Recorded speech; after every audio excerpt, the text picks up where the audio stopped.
Olá pessoal, tudo bem? Pessoal, essa semana a gente vai falar sobre novos sons, tudo bem?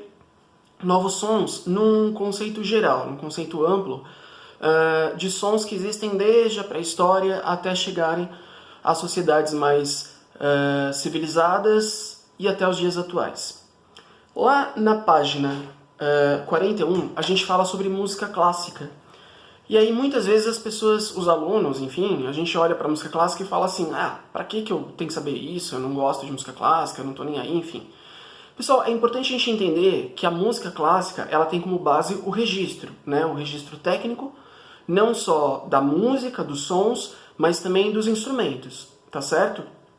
E a importância disso é que se a gente não tivesse, muitos estudiosos que dessem importância real, a importância necessária para a música clássica, para os registros da música clássica, a gente não teria essa liberdade de sons de hoje em dia. Vamos entender. A música ela acontece, os sons acontecem de uma forma geral lá na pré-história, para motivos aleatórios, né? Então para expressão própria, individual, de grupos, enfim. Conforme as sociedades, né, os grupos, eles começam a evoluir, eles começam a se organizar, os sons também se organizam. Então eu vou ter sons ali que não são só uma forma de se expressar, de se comunicar aleatoriamente, mas eu vou ter sons específicos para cultos religiosos, para demonstrar um apoio ao grupo, né, ao grupo do qual eu faço parte, para um movimento ali de força, de guerra, de conquista, de preservação do próprio ambiente, enfim.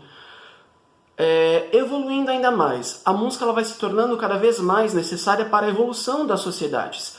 E com isso, para que isso não fique solto, eu preciso dos registros dessas músicas que são expressões de cada tempo, de cada momento daqueles grupos específicos. Os registros eles acontecem não só com os sons individuais ou grupais do próprio ser humano, mas eles acontecem também, esses registros acontecem também com os instrumentos, que também evoluem. Com o passar do tempo, esses registros eles vão servindo para que essa própria base geral ela evolua, ela possa transcender. E essa música clássica que a gente chama, ela é uma música pautada em muitas técnicas, em muitas formas específicas de se fazer. Então você aprende a ler, você aprende a registrar para que você possa executar. Todos conseguem fazer da mesma forma, é como se você estivesse aprendendo uma nova língua, uma nova linguagem, que é a linguagem da música formal, né, da música clássica. Lembrando que essa música ela serve para relatar como esses outros povos, essas outras sociedades, elas lidavam no contexto geral com aqueles momentos. E a importância disso tudo é que se eu não tivesse esses registros, esses estudos lá atrás, hoje eu não teria essa liberdade. Então é importante a gente entender, não só em música, como em qualquer setor da arte, que para que eu tenha hoje liberdade criativa, eu preciso do estudo da base, né? Pautada ali na base, na teoria, na técnica. E é só a partir do momento que eu tenho conhecimento disso tudo que eu posso transcender o formal, o técnico. E eu posso fazer novas criações, de acordo com o que eu quiser nesse novo momento, né? De acordo com a minha criatividade, com essas minhas novas ideias. Então, a gente não pode virar as costas para a música clássica, porque ela é a base de tudo. Professor, beleza, mas eu curto o funk. Tá, mas o funk ele não pode ser executado em vários instrumentos? E para que eu entenda a execução desses vários instrumentos, eu não tenho que estudar? Eu não tenho que estudar partitura, e a partir da partitura eu vou conseguir executar essa mesma música em qualquer instrumento possível? Entende isso? É como se eu tivesse, quando eu tenho o domínio do estudo ali clássico, do estudo técnico, quando eu tenho domínio disso, eu tenho liberdade criativa para o que eu quiser, tá certo? Então ele transcende os estilos atuais, ele transcende os estilos que estão vigorando nas sociedades nos momentos atuais, tá certo? Professor, eu preciso mesmo entender quem eram aqueles carinhas lá, o Beethoven, sei lá, esses caras aí da música clássica. Eles foram precursores, eles foram pessoas importantes no sentido de que eles vieram com toda uma bagagem de estudo, né? E entregaram isso de mão beijada para as sociedades que viriam a seguir, no caso, a gente, né? Então isso serve pra gente como base. Lembra que a gente falou de releitura? É a mesma coisa. Quando eu conheço a base, eu consigo transcender, eu consigo fazer além de acordo com a minha criatividade. Se eu não conheço a base, eu vou fazer besteira. Se eu não conheço o formal, eu não posso simplesmente fazer algo aleatório e dizer que é bacana, né? Eu vou ser possivelmente criticado, vou ser mal compreendido.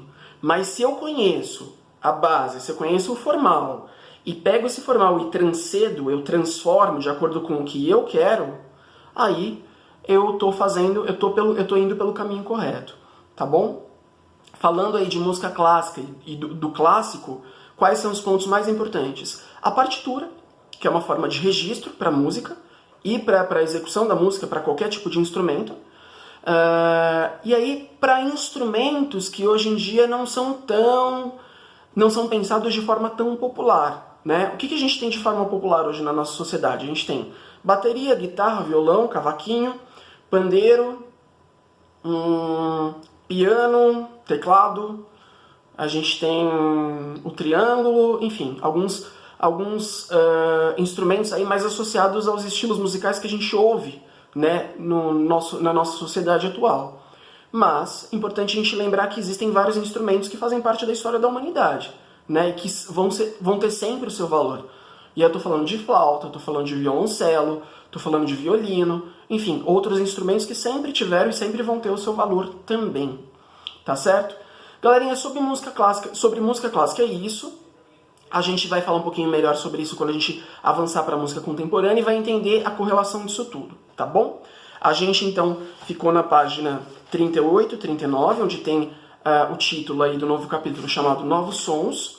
Na página 40, vocês têm duas perguntinhas aí, elas são perguntas pessoais, mas associadas aí a esse assunto, né, de música, o quanto você conhece, o quanto você relaciona essas músicas a imagens. E aí a gente entra em música clássica. Lembrando que quando a gente fala de música clássica, a gente também tem duas divisões aí. A gente tem música clássica que é baseada em música erudita. É a mesma coisa que quando a gente explica, quando a gente fala sobre pintura ou arte de uma forma geral. A música erudita é aquela música aprendida, né, em academia, aprendida de forma tradicional, enfim, né, aprendida. A música popular não, que é o oposto da música erudita. A música popular você vai aprendendo no senso comum, você vai aprendendo aí de geração para geração, vai aprendendo de ouvir, etc e tal. Existem muitas pessoas que conseguem tocar instrumentos só de ouvir, são autodidatas natos aí. É diferente de você estudar ponto a ponto aí toda a técnica, todos os registros formais da música. Tá bom? Mas a gente volta a falar disso na semana que vem, quando a gente estiver falando de arte de música contemporânea também. Belezinha? Galera, não se esqueçam de responder o questionário avaliativo. A gente se encontra aqui semana que vem. Bons estudos e boa semana. Tchau, tchau.